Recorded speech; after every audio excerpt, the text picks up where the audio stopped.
कालच्या तासाला आपण कविता या साहित्य प्रकाराची वाटचाल पाहिली की कविता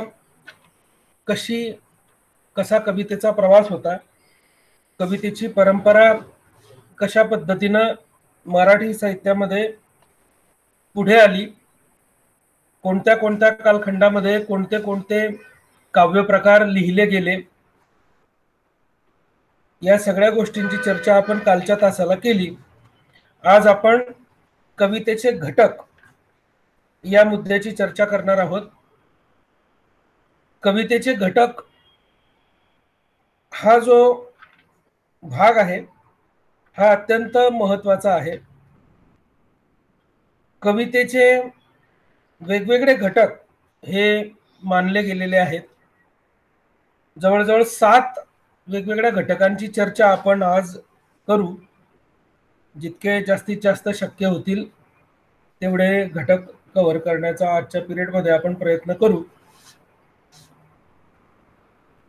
कविता किंवा कुठलाही साहित्य प्रकार असो, हा साहित्य प्रकार वेगवेगळ्या घटकांनी सिद्ध झालेला असतो.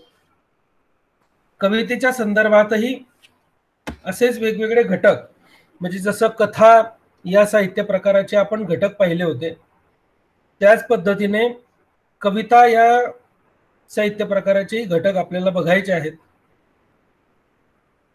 वेगवेगळ्या घटकांनी कोणताही साहित्य प्रकार सिद्ध होत असतो. कविता या साहित्य प्रकाराचं पण तसंच आहे. कविता हा जो साहित्य प्रकार आहे तो खरं तर मानवी आविष्काराच्या मुळाशी असलेला साहित्य प्रकार आहे. अत्यंत आदिम आणि मानवाच्या अभिव्यक्तीच्या निर्मिती प्रक्रियेशी अत्यंत जवळून संबंधित असलेला हा प्रकार आहे. मानवाला जेव्हाही कुणाशी हितगुज करावंसं वाटतं किंवा आपल्या मनामध्ये विचारांचं जे वादळ उभं राहिलेलं असतं, त्या विचारांना वाट मोकळी करून देण्यासाठी मानवाने साहित्याचा आधार घेतलेला आहे. आणि हा साहित्याचा आधार घेत असताना कवितेसारखा वाङ्मय प्रकार हा त्याच्या आविष्काराच्या अत्यंत जवळ गेलेला वाङ्मय प्रकार. कविता हा अत्यंत प्राचीन वाङ्मय प्रकार आहे हे आपण काल पाहिलं. तो इतका लोकप्रिय वाङ्मय प्रकार का आहे? कारण लय आणि ताल या 2 गोष्टी मानवाच्या जाणीवांशी आणि त्याच्या संवेदनांशी जुळलेल्या गोष्टी आहेत. कोणत्याही चित्रपटाचं गीत आपल्याला चटकन लक्षात राहतं, कारण त्यात लय आणि ताल या 2 घटकांचा अंतर्भाव असतो. ते चित्रपटाचं गीत ही एक कविताच आहे. तसं आजच्या आपल्या या कविता या घटकाशी मानवी संवेदना आणि भावना जुळलेल्या असल्यामुळे कोणतंही गीत म्हटलं की त्याच्यामध्ये जे घटक आहेत ते कवितेमध्ये घटक असतात. आणि त्यामुळेच त्याला मानवाची पहिली अभिव्यक्ती असं म्हटलेलं आहे. जगाच्या इतिहासामध्ये कोणत्याही धर्मात जर डोकावून पाहिलं, कोणतीही भाषा असो, कोणताही धर्म असो, त्याच्यात जर डोकावून पाहिलं तर सर्वच भाषांमध्ये आणि धर्मांमध्ये आणि देशांमध्ये कविता हा पुरातन आणि सुरुवातीलाच अस्तित्वात आलेला वाङ्मय प्रकार आपल्याला सापडतो. कालच मी तुम्हाला सांगितलं, Bhagavad Gita, Purana, Veda, Mahabharata, Bible, Homer, Iliad, Odyssey, कुराण या सगळ्या ग्रंथांमध्ये काव्य स्वरूपामध्ये त्या ग्रंथकारांनी अभिव्यक्ती केलेली आहे कवितेच्या स्वरूपात. आणि म्हणून मानवाच्या संपूर्ण जीवनाशी हा साहित्य प्रकार खूप जवळून संबंधित आहे. तो इतका जवळून संबंधित आहे की मानवाच्या जन्मापासून ते त्याच्या मृत्यूपर्यंत त्याच्या अवतीभोवती हा कविता साहित्य प्रकार रेंगाळत असतो पहा. जन्माच्या वेळी पाळणे म्हटले जातात, लहानपणी बालगीतं बडबड गीतं म्हटली जातात, तर वृद्धापकाळापर्यंत तो ओव्या अभंग संत साहित्य याच्याशी जुळतो. मानवाच्या मृत्यूनंतरही ज्या वेगवेगळे लोकगीतं आहेत, बऱ्याचशा परिसरामध्ये मानवाच्या मृत्यूनंतर काही गाणी म्हटली जातात. त्याच्यामध्ये त्याच्या स्वभावाचं त्याच्या जीवनाचं वर्णन केलेलं असतं. म्हणजे जन्मापासून ते मृत्यूपर्यंत सोबत राहणारा हा साहित्य प्रकार आहे. म्हणजे मानवाला कवितेचा जो सहवास आहे तो अति प्राचीन असा आहे. वेगवेगळे जे कवी आहे ते वेगवेगळ्या छंदांमध्ये काव्यरचना करतात. आता नेमकी कवितेची रचना कशी आहे किंवा काय कशा पद्धतीने कविता लिहिली पाहिजे याबद्दल तर असं काही साचेबद्ध उत्तर याचं कोणी देऊ शकणार नाही. परंतु जे वेगवेगळे कवी वेगवेगळ्या छंदांमध्ये रचना करतात त्यामध्ये मुक्त छंद, अभंग, गझल, अष्टाक्षरी, चारोळी या पद्धतीनं ही रचना होत असलेली आपल्याला पाहायला मिळते. आणि मानवाच्या मनातील जाणीवेतील नेणीवेतील ज्या संवेदना आहे ते आविष्कृत करण्याचं हे फार मोठं साधन आहे. कवीच्या मनातल्या भाव संवेदनांची शब्दांच्या माध्यमातून केलेली मांडणी म्हणजे कविता अशी कवितेची व्याख्या करता येईल आपल्याला. त्यामुळे अर्थात कवितेच्या अनेक वेगवेगळ्या व्याख्या वेगवेगळ्या विचारवंतांनी साहित्यशास्त्रकारांनी केलेल्या आहेत, त्या व्याख्या आपण पाहणार आहोत. पण त्या व्याख्या पाहण्याच्या आधी आपल्याला कवितेच्या घटकांची चर्चा करायची आहे. कवितेचा जो आशय आहे, आशय असतो तो खूप व्यापक असतो. म्हणजे कवी बी हे त्यांचं टोपण नाव आहे बी. त्यांचं पूर्ण नाव आहे नारायण मुरलीधर गुप्ते. ते कवी बी म्हणून सुपरिचित आहेत मराठी साहित्यामध्ये. तर या कवी बी यांनी लिहिलेली चाफा नावाची एक कविता आहे. तुम्हाला कधीतरी ते अभ्यासाला असेलच. किंवा चाफा या कवितेवर आधारित एक लोकप्रिय मराठी गीत पण आहे.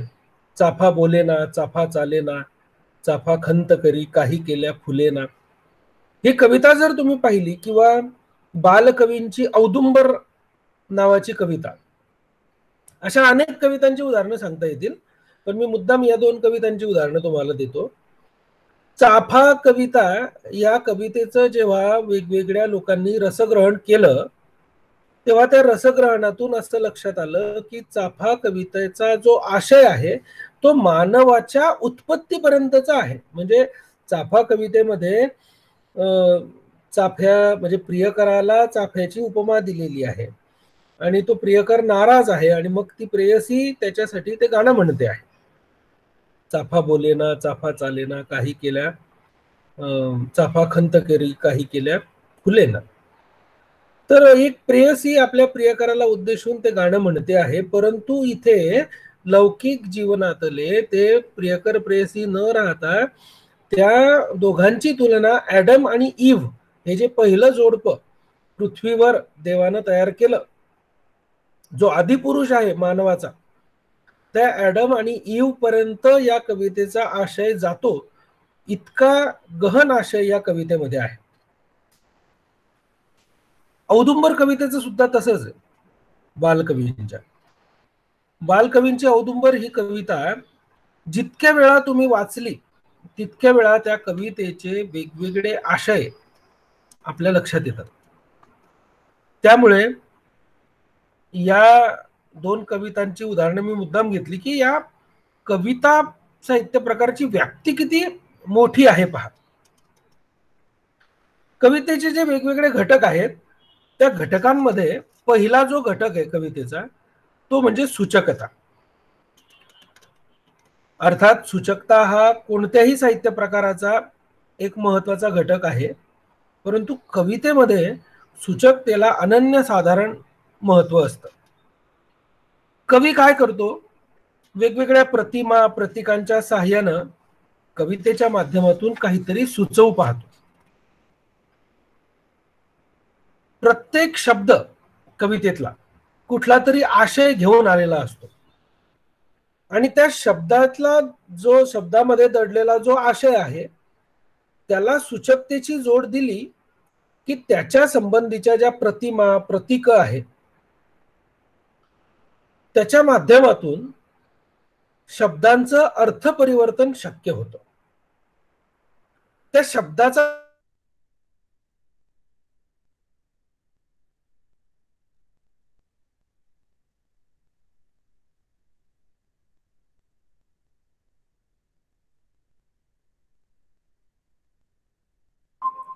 म्हणजे तो अर्थ नेमकेपणानं लक्षात जर घेतला तर त्या अर्थाच्या मध्ये एक आणखी गर्भित अर्थ दडलेला असतो ज्याला व्यंगार्थ म्हणतात. म्हणजे शब्दाच्या पलीकडचा अर्थ व्यक्त करण्याची क्षमता त्या शब्दामध्ये असते. कवितेतील शब्दाला एका विशिष्ट अर्थाचं वलय देण्यासाठी त्याला एखाद्या गोष्टीची प्रतिमा प्रतीक जोडलं की ही प्रक्रिया सर्वसाधारणपणे पूर्ण होते.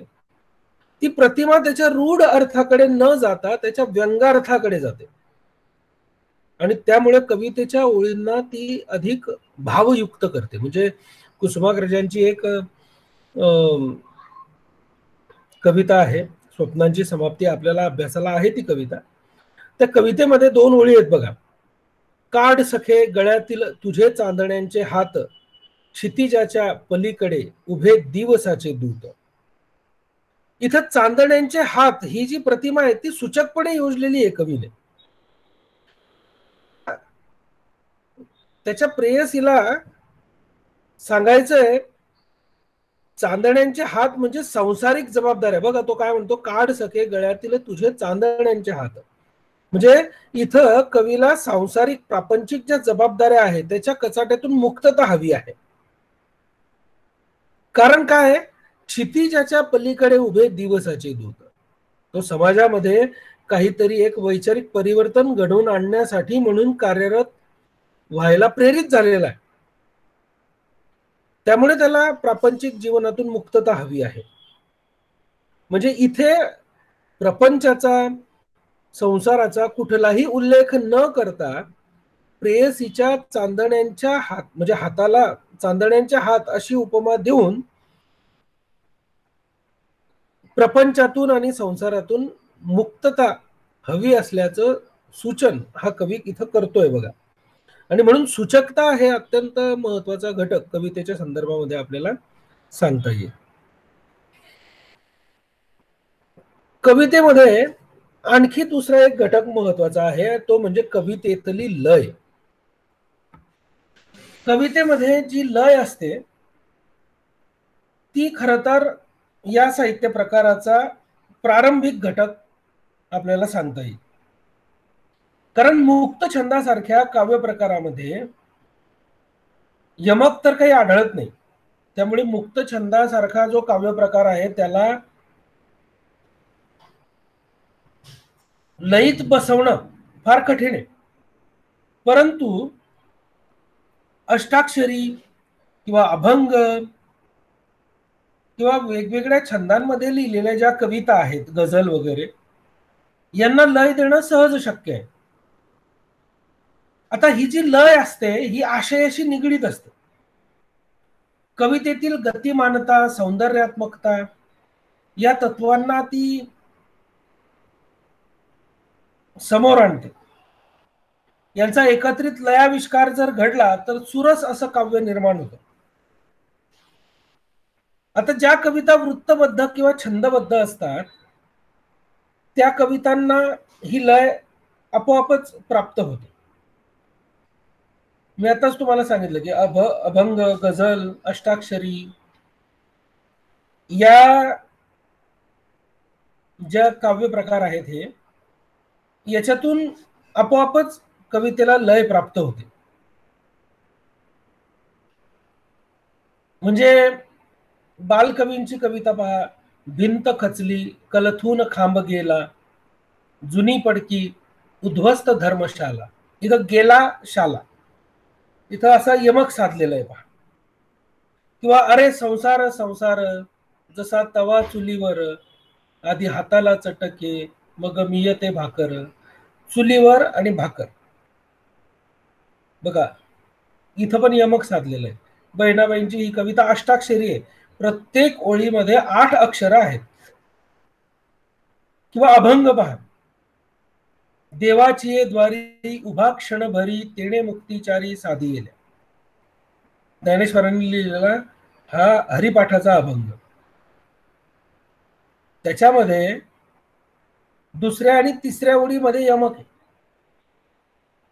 हे सगळं करून कवितेला आपसुकच एक लय प्राप्त झालेली आहे पहा. आता ही लय कशामुळे प्राप्त होते, तर कवितेतील यमकांची रचना, त्या अभंगांची रचना, गझलेमधल्या शेर जे असतात त्यांची रचना, या वेगवेगळ्या प्रकारातून, या वेगवेगळ्या प्रकारच्या रचनांमधून ही लय प्राप्त होत असते. कारण ती रचना केल्यानंतर विशिष्ट छंदात ती कविता बद्ध होते आणि छंदबद्ध रचनेमुळे ती कविता एका लयीमध्ये आपल्याला गाता येते किंवा म्हणता येते. आजकाल छंदबद्ध कविता कमी लिहितात लोक आणि मुक्त छंद या प्रकारामध्ये कविता जास्त लिहिल्या जातात. या लयीनंतर प्रतिमा हा एक महत्वाचा घटक आपल्याला सांगता येईल. प्रतिमा हा काव्यातला अत्यंत महत्वाचा व अविभाज्य असा घटक आहे. प्रतिमा म्हणजे एक विशिष्ट मूर्ती अथवा प्रतिबिंब. कवी कवितेच्या माध्यमातून एक विशिष्ट प्रतिमा उभी करतो व वाचकांच्या डोळ्यांसमोर एक विशिष्ट चित्र आपोआपच साकार होत. या चित्रातून त्या कवितेतील भावसंवेदना आपोआपच वाचकांच्या मनाला भिडतात. म्हणजे बालकवींची ती फुलराणी म्हणून कविता आहे पहा.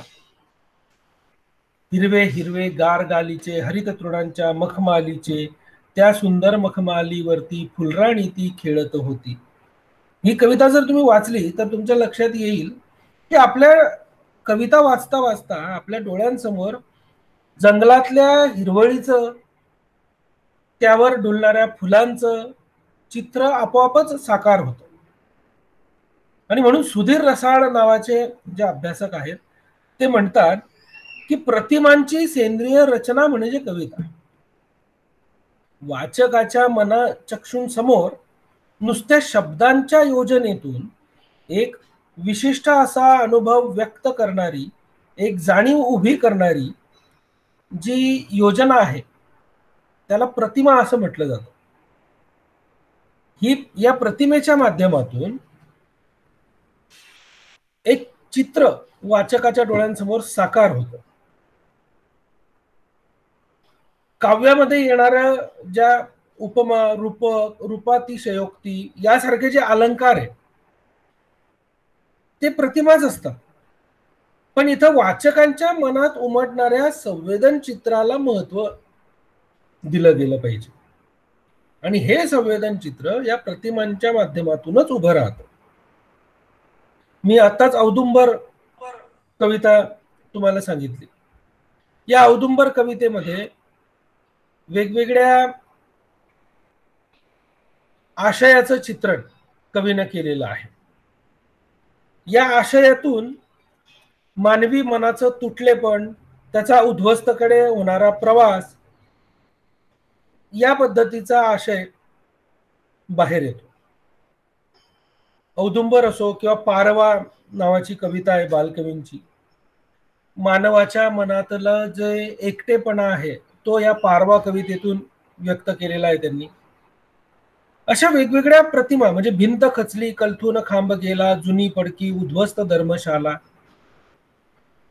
इथं मानवी मनाचं उद्ध्वस्त पण चित्रित केलेलं आहे बालकवींनी,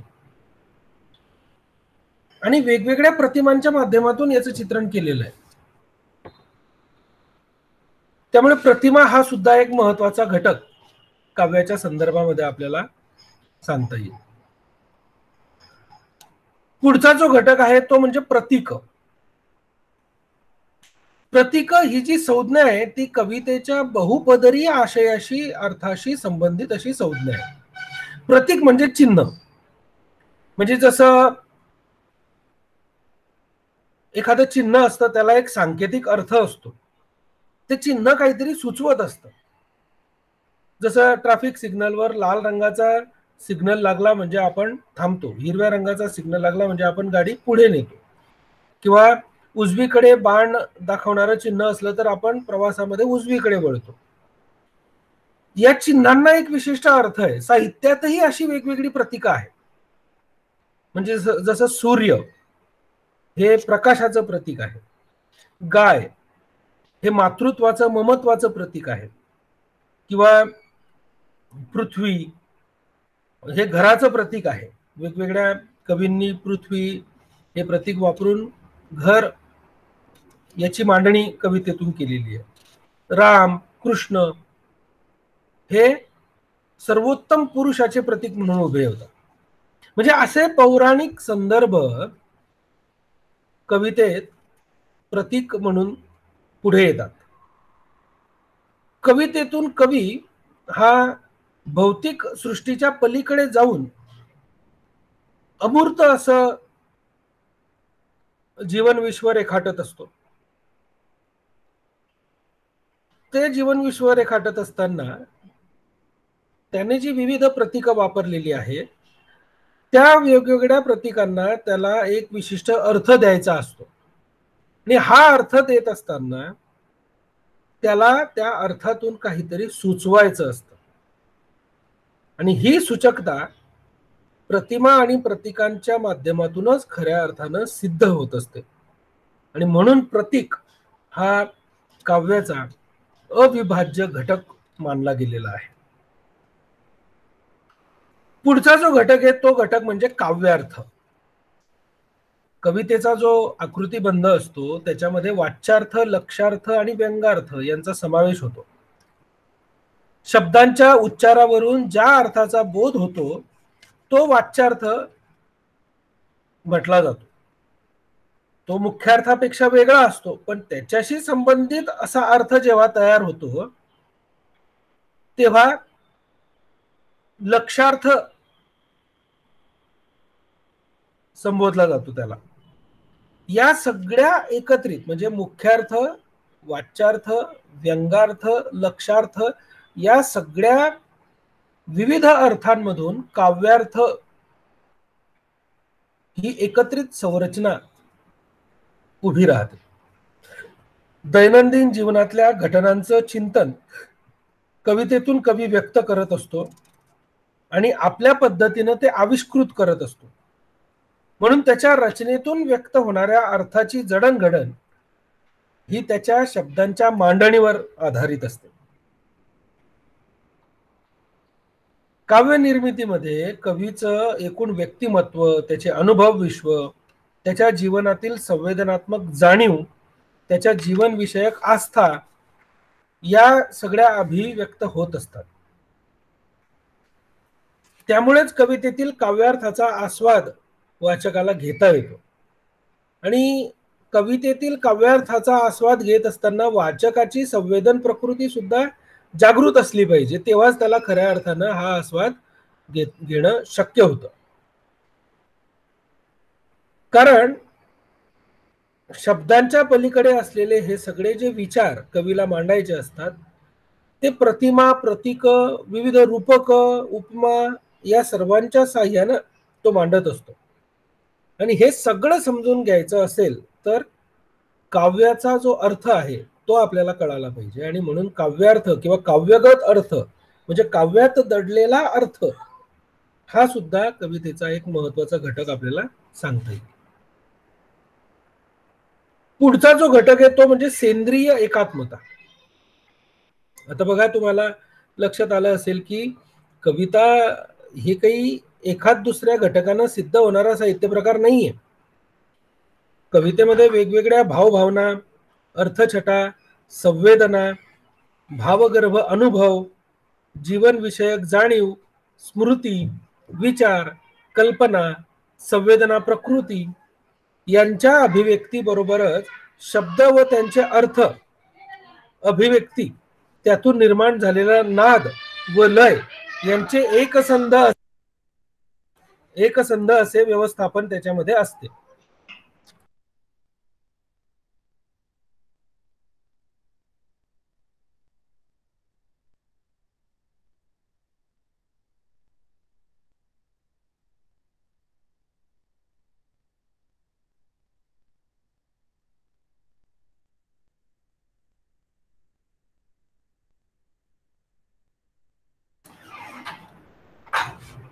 हे एकसंध जे व्यवस्थापन असतं ते काव्य घटकांच्या केंद्रीकरणावर अवलंबून असतं. म्हणजे अनुभवांची जुळणी किंवा त्या कवितेतून कवीला जो अनुभव व्यक्त करायचा आहे, जो अर्थ त्याला सांगायचा आहे, त्या अर्थ सांगत असताना त्यानं वापरलेली वेगवेगळी प्रतिमा, प्रतीक, रूपक, उपमा या सगळ्यांच्या एकत्रीकरणातून काव्याची निर्मिती तो करत असतो. आणि हे करत असताना सामान्य माणूस जो अनुभव घेतो तो, म्हणजे बघा, सामान्य माणसाचा अनुभव आणि कवीचा अनुभव यांच्यामध्ये खूप फरक असतो. सामान्य माणूस आपला अनुभव घेत असताना त्याला ज्या पद्धतीनं तो अनुभव घेतला गेला त्या पद्धतीनं त्या अनुभवाचं प्रकटीकरण शक्य नाही. परंतु कवीला मात्र हे शक्य होतं, आणि कवीला ते शक्य होतंच म्हणून त्याला प्रतिभावंत असं म्हटलं जातं. कारण तो घडलेल्या घटना त्यांची गोळाबेरीज करून, त्यांना विशिष्ट क्रम लावून आणि त्याच्यामध्ये उत्सुकतापूर्ण अशी मांडणी त्याची करून तो ते अनुभव आपल्यामध्ये मांडत असतो शब्दांच्या माध्यमातून. त्यामुळे आशय आणि अभिव्यक्तीच्या ज्या सीमारेषा असतात त्या कवी खऱ्या अर्थानं ओळखू शकतो, सामान्य माणूस ओळखू शकत नाही. म्हणून सामान्य माणसानं मांडलेला अनुभव आणि कवीने मांडलेला अनुभव यांच्यामध्ये खूप फरक असतो. आणि म्हणूनच आपण त्याला सामान्य माणूस म्हणतो आणि आपण याला कवी म्हणतो किंवा लेखक म्हणतो. म्हणून लेखकाची अनुभवाची मांडणी आणि सामान्य व्यक्तीची अनुभवाची मांडणी याच्यामध्ये खूप फरक असतो. आणि म्हणून या वेगवेगळ्या घटकांना एकत्र करून जेव्हा सेंद्रिय एकात्मता साधली जाते तेव्हा खऱ्या अर्थानं त्या अर्थपूर्ण कवितेची निर्मिती होत असते. आणि म्हणून सेंद्रिय एकात्मता हा सुद्धा एक महत्वाचा घटक कवितेचा सांगता येईल. पुढचा जो शेवटचा घटक आहे, म्हणजे असे अनेक घटक आहेत पण आपण 6-7 घटकांचा विचार करतो आहोत. हा शेवटचा जो घटक आहे तो म्हणजे अल्पाक्षर रमणीयता. अल्प अक्षर रमणीयता म्हणजे कमीत कमी शब्दांमध्ये जास्तीत जास्त अर्थ सांगण्याचं जे कसब आहे ते कवीला जमलं पाहिजे नेमक्या शब्दांमध्ये. म्हणजे आता फमू शिंदेची कविता जर तुम्ही पाहिली की आई काय असते, आई लंगड्याचा पाय असते, वासराची गाय असते, आई असते जन्माची शिदोरी, सरतही नाही उरतही नाही. या पद्धतीनं त्यांनी आईवरची कविता लिहिलेली आहे. आई म्हणजे काय असतं तर घरातलं, आई एक नाव असतं, घरातल्या घरात गजबजलेलं गाव असतं. बघा आईला कशाची उपमा दिली त्यांनी, किती कमीत कमी शब्दांमध्ये आईबद्दल त्यांनी किती मोठ्या मोठ्या गोष्टी सांगितल्या. बघा, आई असते जन्माची शिदोरी, सरतही नाही उरतही नाही. आई लंगड्याचा पाय असते, वासराची गाय असते. म्हणजे बघा आईच्या मनातलं ममत्व ते सिद्ध करत आहे या ओळींमधून. म्हणजे ज्ञानात्मक आणि तर्कसंगत अशी विधानं करून एक भावनिक मांडणी कवी करतो पहा. आणि हे तत्व जे आहे ते अल्पाक्षर रमणीयत्व यातून सिद्ध होतं. कवितेमध्ये वापरलेल्या प्रतिमा आणि प्रतीक ही कवितेच्या आशयाला एक भावपूर्णता, अर्थपूर्णता मिळवून देतात. पण कवितेचा आशय नेमकेपणाने आणि व्यापकपणे वाचकांना जर कळाला पाहिजे तर त्याच्यामध्ये अल्पाक्षर रमणीयता हा घटक असणं फार गरजेचं आहे. तो नेमकेपणानं जेव्हा वाचकासमोर अभिव्यक्त होतो तेव्हा मानवी मनाला जाणवलेल्या ज्या घटना आहेत, त्या अनुभव जे आहेत ते साधे, सरळ, सोपे, संवादात्मक, संवेदनात्मक आणि भावनात्मक या पद्धतीनं त्यांची मांडणी करावी लागते. आणि ही जी मांडणी आहे अत्यंत कमी शब्दांमध्ये परंतु व्यापक असा अर्थ घेऊन केली गेलेली ही मांडणी यालाच अल्पाक्षर रमणीयता म्हणतात.